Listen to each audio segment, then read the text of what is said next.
Magandang umaga po sa inyong lahat. Tayo magbabalik ulit dito sa ating munting channel po para mapag-usapan ulit ng coins kung magkano na ang kanilang mga presyo sa ating mga online selling. Isa naman tayong kolektor.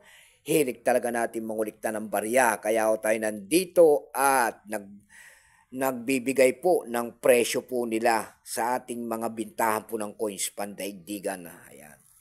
Ang pag-uusapan natin guys na barya ngayon, ito po ay barya po ng Germany. 1 euro cent po ng Germany. Ayan. Year 2002. Ayan. German coins. Ayan. Tingnan natin ngayon kung magkano ng bintahan nito. Pero baka mayroon kayo mga ganyan. Ayan.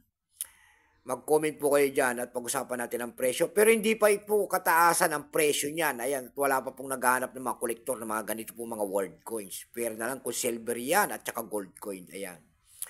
Pero bago tayo magsimula sa ating mga talakayan, ayan, magpapasalamat muna tayo sa lahat na masugid na aking tagapagsubaybay dito sa ating YouTube channel. Ayan.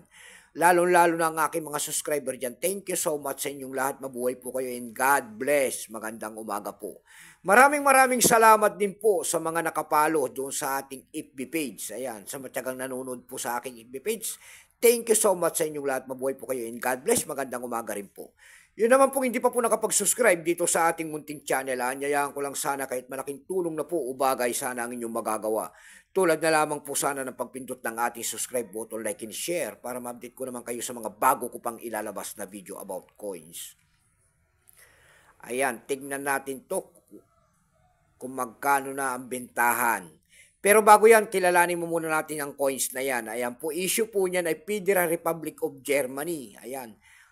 Period po, Federal Republic, 1949 up to date po. Type ito standard circulation coins. Years 2002 hanggang 2006. Value niyan, 1 euro, Germany.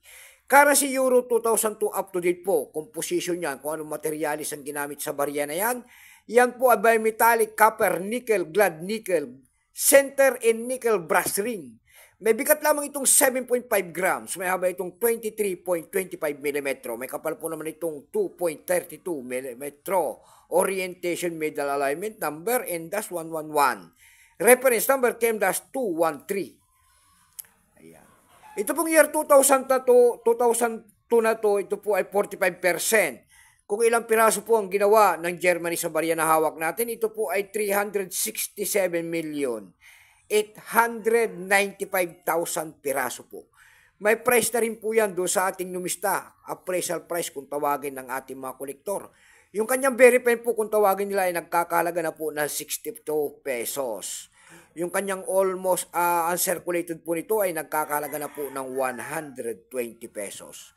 Dako naman tayo sa kanyang price. Ayan. Doon sa ating eb.com po, mayroon na tayo nakita nagbebenta nito ng $22. Nasundan po yan ng $11.49.